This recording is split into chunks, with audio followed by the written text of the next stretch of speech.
So it's been a really long time since I reviewed this type of stove on the channel here, and I decided it was time to do a new improved version of it.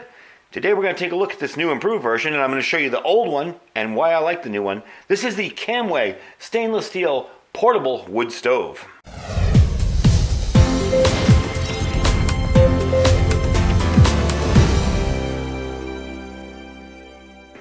All right, everybody, thanks for coming back. So compare the two, I'm going to have to assemble this one first. So I'm going to show you what comes in the box. You get a user's manual. It's kind of okay. I mean, there's a bunch of different languages in it. The stuff that is in English makes sense, but it doesn't tell you how to assemble the stove. But you can easily watch one of these videos and figure that out. It's not difficult. Comes in a nice stuff sack. Let's get the box out of the way. All right. You'll open that up, and these are fairly simple. Once you learn the trick of putting these together, they're very simple to put together. So this is the size it comes. We'll get into dimensions in a minute. You got this here. Drop that down. Did I do that off camera? Let me show you that again. All right, there. You got this here. You pick that up. That middle part will drop down. Put that on top, and put that on top. And you fold out your pot supports. This is going to come into play later when I tell you why I like this one so much better. So that is the new one, okay? This is the one by Canway. This is the one we're reviewing today. And this is the older one. Now this one looks a little smaller, and it is slightly smaller diameter-wise. I've used this a lot, but one of the things I don't like about it is the fact that in order to feed it, you have to take your pot or pan off. And these pot stands don't work very well for every situation. I'm going to show you this little cup here, and as you can tell, it won't. There's no. I got it. Of course, I'm on camera and I get it to stand there, but it doesn't stand very well. You see, it slides off because these are rounded. With this one here, I put it on there, and it just stays. I don't have to worry about it falling off either way or whatever. It's got a nice grip to it. It stays really, really well. And if I was going to use something even smaller than that, you could probably, let's see, if I fold these in, will they hold up? Yeah, they will. Cool. So as you can tell, it's a lot more stable of a base. And because these are so efficient, they do require to be fed often. You know, you got to keep feeding the stove. So you've got this whole big area here to keep dropping wood in while you're cooking. A very, very handy thing. So this, like the Luxada, is a gasification stove, which means the combustion air is forced into the burning chamber in two layers. The first layer of combustion, basically in the center here, you open that back up, in the middle here, burns the fuel to create gas. The second layer of combustion burns that gas to produce a clean, hot flame. So solid biomass, in this case wood, is first converted into gases and vapors. They're guided by the wind coming in through here and through the sides here into a secondary combustion zone where they're burnt with a surplus of oxygen from a secondary air inlet. So basically your air comes in down here. I'll take the top off.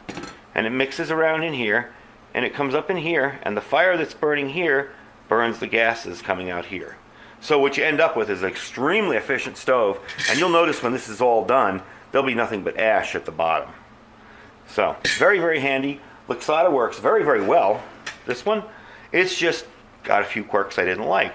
And the fact that you can't have to keep taking your pot off to feed it every time isn't really cool. This one, you can feed it at any point. So we're going to test this out today, and if this burns as well as the Luxada, it's going to be replacing the Luxada that was in one of my larger bug-out bags. I'm going to give you some information on this first. Easily collapsed. These things come apart really, really simple. They're so simple to put together and take apart. And that's the trick, too. If you realize that all you got to do is take this off, let that drop down, and put this on top, it's beyond simple to do. Some people will take the ash pan out and start moving things around, and, you know, it's that simple. So, the assembled size is 5.25 inches by 7.8 inches. Collapse size is 5.5 by 5.5 by 3. Item weight is about 15 ounces. So yeah, it's a heavy stove. It is made of stainless steel. But I like wood burning stoves for bug out bags. They are a little bit heavier, but you're never going to run out of biomass. Wherever you are, there's always going to be something to burn. Even if it's cardboard and paper, you can cook something over it. So you get the benefit of it burning much hotter because it's a gasification stove, which is also cool. Its compact design makes it easy to pack away. You can put this in a backpack, your bug out bag. It's got the nice little stuff sack, so it fits in there really small, leaves a lot more room in your bug out bag. As I said before, it's made of high quality stainless steel. Love the support arms. Really, really like those. So you get a nice stable cooking platform. And the base is stable too. So it distributes the weight evenly.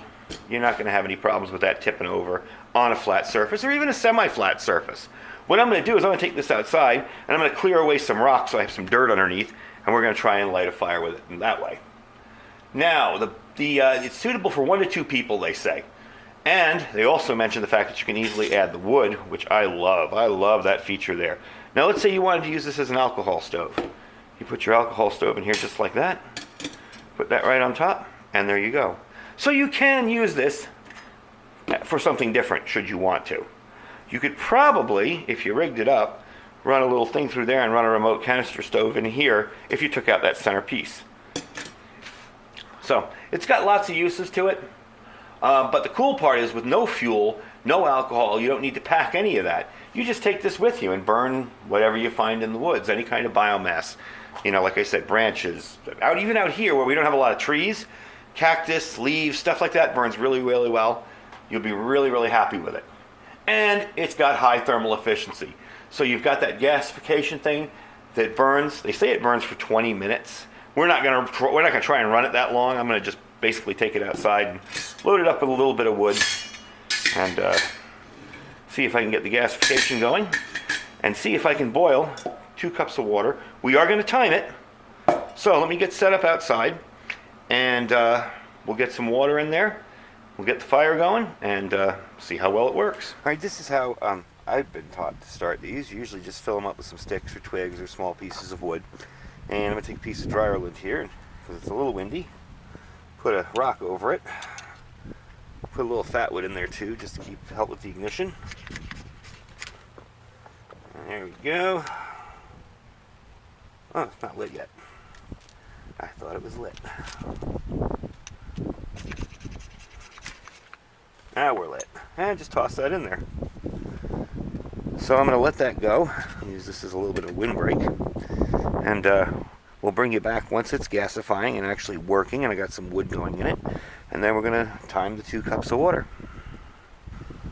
Alright, that was fairly quick. I would say under a minute before I'm starting to see flame come out of the holes around the top outside there. I don't have a ton of wood in there yet, but we are going to put the water on.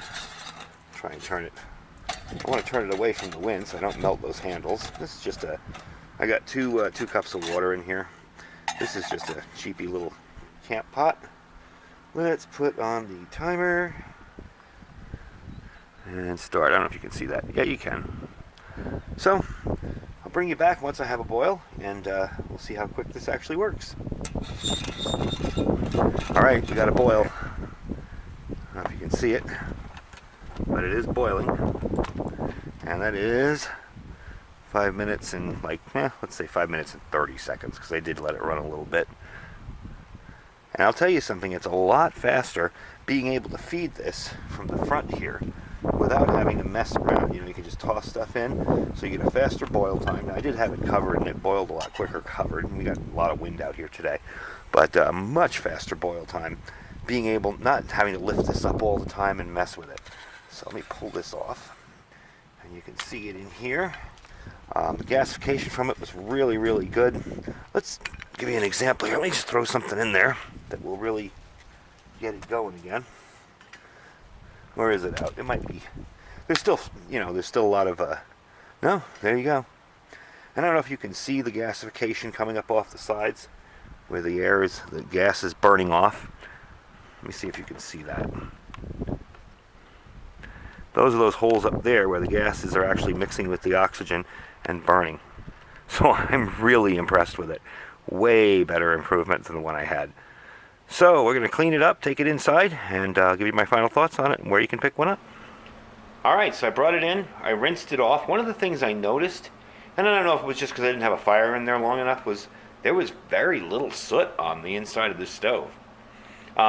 Normally, when you take this off and you wipe out in here after you put some water in, it's just black. I mean, there was hardly anything there. So it does seem to burn very efficiently and stay fairly clean. Now, cleanliness in a stove, you really don't care if you're on the trail. You're just going to pack that thing back up. But the only reason I bothered to clean it is because it's going to probably be the one replacing the old one in my bug out bag. And I want it clean for its first use whenever I have to use it. But anyway, yeah, I'm loving it. The improvements have drastically made the stove easier to use. Yeah, this is probably a little lighter and a little smaller, but it's much more inconvenient to use. And if you were trying to use this with one of those little Stanley cook pots, you know, the cook sets, that thing would be flopping all over the place. A Stanley will sit right in the center here because that was the size of the other cook set I used. I don't have my Stanley out here right now, but it's the same exact size. So I'm pleased with it. So I'm definitely going to be replacing this in the bug out bag with this. And that's about it for the video. Not much more to say. It really is efficient. Having the pot stands like this and having a way to feed the fire, because these do burn wood quickly, is really, really cool. And another thing too, I noticed the holes in here are smaller around the top. And I noticed here they're a little bit bigger, and I got gasification out of this much quicker than this one. I remember the first time I tried that, I was like, is it ever going to do it? And it finally did it. This seems to be a little more efficient, a little better thought out. So it's going to be the bug out bag wood stove. And this goes in my larger bag. This is the one that I probably, if I'm taking my vehicle, I'm going to take all of my bug out bags. I only have like 3 of them. But basically it's my never coming home kit. But this will go in the bigger one in my cook kit. And it will replace the old one. So I'm very happy with it. Anyway, these run $20. $20, you get yourself a good wood stove that's really efficient. So I will put a link down below. You can pick it up there, you can check it out, and see if there's another one you like. I don't, whatever you want to do is cool with me. I just want to give you guys options. If you're stuck with one of these with the old type of top, maybe you want to think about upgrading to something like that. Anyway, I will put the link down below, as I said. It'll be in my store as well. Don't forget to check out my store down below if you want to see if there's anything in there that you want to shop for. If there's nothing in the store you see that you like, just click the link and shop as you normally would. It really helps out the channel. And don't forget to check out our Thrive Life link down below. I have a big Thrive Life order coming in. Not huge, but for me big, because I already have a lot of stuff. So I'll be showing you what I got in it. And that's about it. So thanks for watching, folks. Don't forget to subscribe if you like the content. Stay safe and stay prepared.